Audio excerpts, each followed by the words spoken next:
Hey, what's up guys, it's DarkArmedDuelist, and today we're going to be doing a Beast King Barbaros deck profile. So I'm really excited for this one because it's actually a Patreon request deck profile by Sienna. So Sienna asked me to make this deck, and it is a really amazing deck that basically had to incorporate a Beast King Barbaros and King Beast Barbaros in the same deck. So I decided to use the Melffy engine to be able to summon them out extremely easily, to be able to board wipe your opponent and even OTK. And I'm really excited to show you guys this deck because this is a very cool deck. I love the way it came out. It's really consistent and it's really amazing. So don't forget to like, comment, subscribe. Definitely hit the bell there so you can come part of the notification squad, and definitely check out the Patreon down in the description below, just like Sienna did, for all those awesome rewards like getting your name searched in a single video, getting assigned cards in the mail, and even getting to request a deck profile every single month to your patron along with test hands. And definitely give Sienna some love down in the comments down below. So without further ado guys, let's get straight on into this. So first off, we're going to be playing 3 copies of Beast King Barbaros. Now this card is a super old school card and is really amazing still to this day.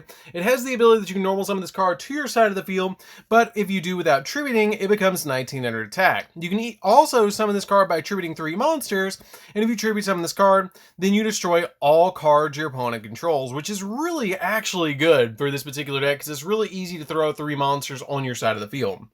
We then play 3 copies of King Beast Barbaros, which is actually the OTK piece of the entire deck, which has the ability that you can, this card can attack all monsters your opponent controls once each, and you only use each of the following effect once per turn. You can either tribute monsters whose total level equal 8 or more to be able to special summon this card from your hand to your side of the field, or you can banish a beast or a Barbaros monster from your graveyard or face them in your field and then target 2 cards your opponent controls and destroy them, which is really good because you can basically normal summon out Barbaros and then immediately tribute it to summon out your copy of your King Beast Barbaros to your side of the field to be able to get a monster that can attack everything on the field, and it can banish the copy of your Beast King Barbaros from the graveyard to be able to pop 2 cards as well, which is pretty good. We then play 3 copies of Alpha Master Beast because I like the 3 Alpha in this particular build because Alpha is just really good. Because Alpha has the ability that it cannot be normal summoned or set. It must be special summoned from your hand while you have total attack of your monsters are less than your opponent's, and also has the ability that you can target any number of Beast, Beast Warrior, or Wing Beast monsters you control, return them to the hand, and then return face-up monsters your opponent controls to the hand, equal to the number of cards you return to your hand. And also for the rest of the turn, Alpha the Master of Beast you control cannot attack directly. Really good card. Really love the effect to be able to bounce stuff and then be able to attack. It's an overall great card in this particular deck, and I love what it does for this particular build, especially being a level 8. We then play 3 copies of Melffy Puppy. Puppy is really good because it has the ability that if your opponent normal or special summons a monster, except during the damage step, or if your opponent's monster targets this card for an attack, you return this card to the hand, and if you do, then you get to special summon a level 2 or lower beast monster from your deck, except another copy of itself. And then during the end phase, you can special summon this card from your hand during your end phase, which is a very good effect just to be able to get you additional monsters on your side of the field. We then play 3 copies of Kathy. Kathy is really good too. Kathy has the ability that it's basically the same thing as Puppy. All of your Melffy monsters share the same effect. That if your opponent normally special summons a monster, except during the damage step, or if an opponent's monster targets this card for an attack, then you get to return this card to your hand, and then you get a unique effect. Then the unique effect of Kathy is that then you get to add a beast monster from your deck to your hand, except another copy of itself, and then during your end phase, you can special summon this card from your hand.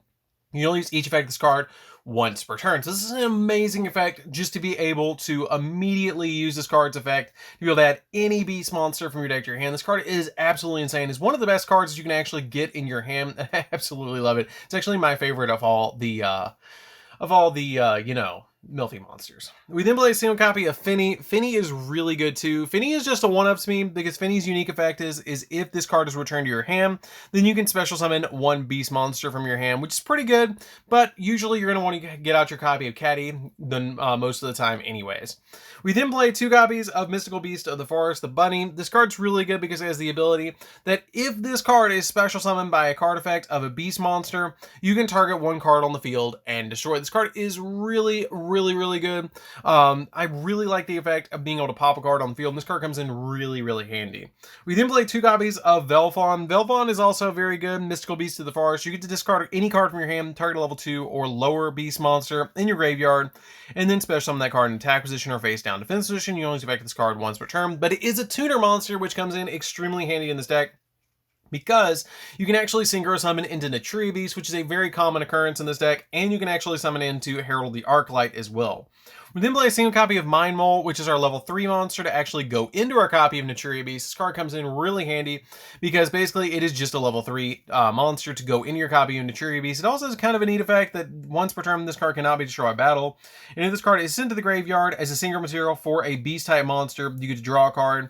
And if this card is removed from the field by an opponent's card effect, you remove this card from play, which is pretty good to be able to just get an additional draw off of summoning Naturia Beast. We then play a single copy of Hop-Eared Squadron. Hop-Eared Squadron is also a very good card to be able to just immediately synchro summon into Herald of Arclight, which is pretty good. And then for the final 3 monsters, we're playing 3 copies of Rescue Cat. Rescue Cat is insanely good in this deck, and it has a really awesome effect that you can send this card to the graveyard, special summon 2 level 3 or lower beast type monster in the deck, but they have their effects negated unless you destroy them during the end phase. This card is so important for this particular deck. It is such a good card to be able to just normal summon this card to your side of the field, and then be able to use it with Mind Mole and Velthon to be able to go into your particular Naturia Beast. So that's it for the monsters, guys. Let's get into the spells. So for the spells, we're going to be playing a single copy of Monster Reborn. Monster Reborn is really helpful in this deck. It's just an extender. Did I say 1 Monster Reborn? I meant 2. We also play Melffy Tag. Melffy Tag is really good because it lets you target any Melffy monster in your graveyard and special summon it, but you can only activate 1 of it per turn. We play a single copy of Called by the Grave. Called by the Grave is really good because Called by the Grave lets you stop hand traps, which is very important for this deck. 1 copy of Scapegoats. How much cuter can this deck get? We play a single copy of Scapegoats in this deck. Scapegoats is really good because basically it's going to stop your opponent from attacking you. It can help you link climb, which is really important, and it is an earth deck, so you can go into Mrs. Radiant in this deck as well to give you boost on attack points, especially with stuff like your copies of your Beast King Barbaros to get it to 35, which is really nice. And being able to attack everything on the field is just really important. We play 3 copies of Trade-In. Trade-In is actually a unique card in this deck. I really like it. It has a great interaction in this particular build, because you can actually discard your copies of your Beast King Barbarosses to the graveyard, and then you can use your copy of King Beast Barbaros to then banish them to be able to pop cards on the field, which is really nice. So Trade-In not only turns into a pop 2, but it also turns into a draw 2, which is really nice for us to be able to get those monsters into the graveyard. You can also use stuff like Back to the Front, which I also play in this deck, and Melffy Tag, and copies, well, not Melffy Tag, but Monster Reborn to be able to revive stuff, which is really nice.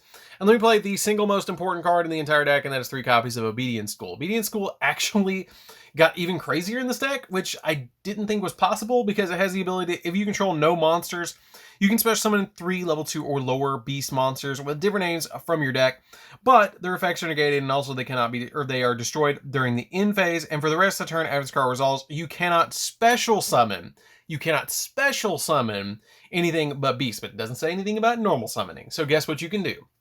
You can actually throw out all 3 of your monsters on your side of the field that are any of your level 2 beast monsters, which is anything pretty much in the deck except for Alpha, King, or both the Barbarosses, and your copies of your Rescue Cat and Mind Mole. So basically any of the Melffy monsters or the Mystical Beast monsters, you can basically throw them out on your side of the field and then tribute them for a copy of your Beast King Barbaros on your side of the field to then board wipe your opponent, which is pretty good because it gives you a 3k body and it destroys all cards your opponent controls, which is really, really good to be able to just immediately summon this card to your side of the field. So this card is very, very important for this particular build. So that's it for the spells, guys. Let's get into the traps. So for the traps, we're actually going to be playing 2 copies of Back to the Front. Back to the Front is very good in this deck.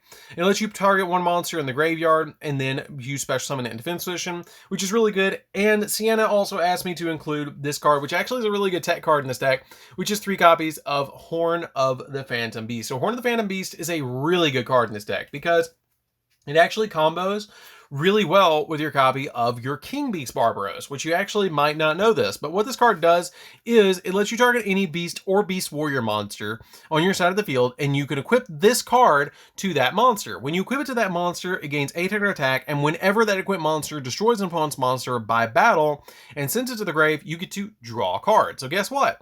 This can actually attack every single monster on the field. So this card lets you draw a card every single time this card destroys something, so you can draw up to like 5 cards of your copy of your King Beast Barbaros, which is really good. Like, it's a really good combo for this particular deck.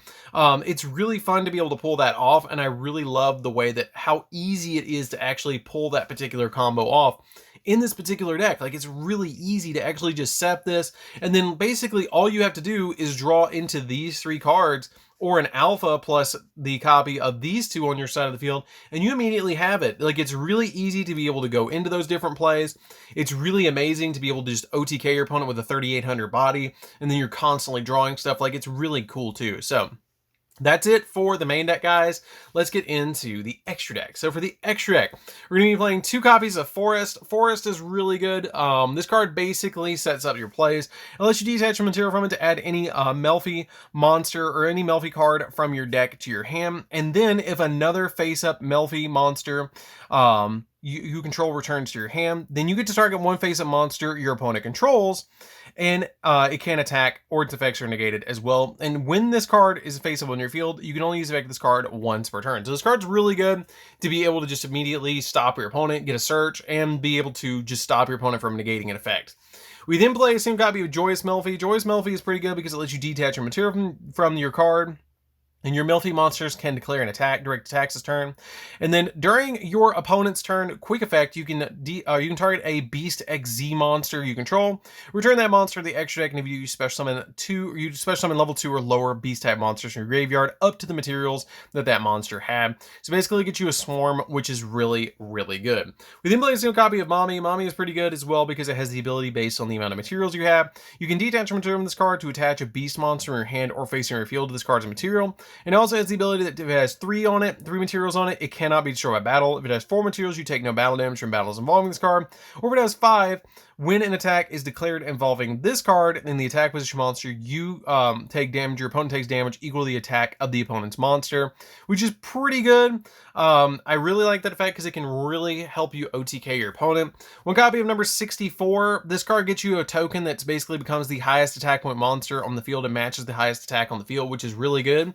One copy of AA Zeus. AA Zeus basically just combos really well with the rest of these monsters, which is really nice. I really like the way AA Zeus works in this deck, because you basically summon any of these if they're involved in a battle, then you just throw a AA Zeus on top of them, especially with Mommy, because if it has 3 materials on it, then basically you're going to get a double Zeus pop as well, which is really good.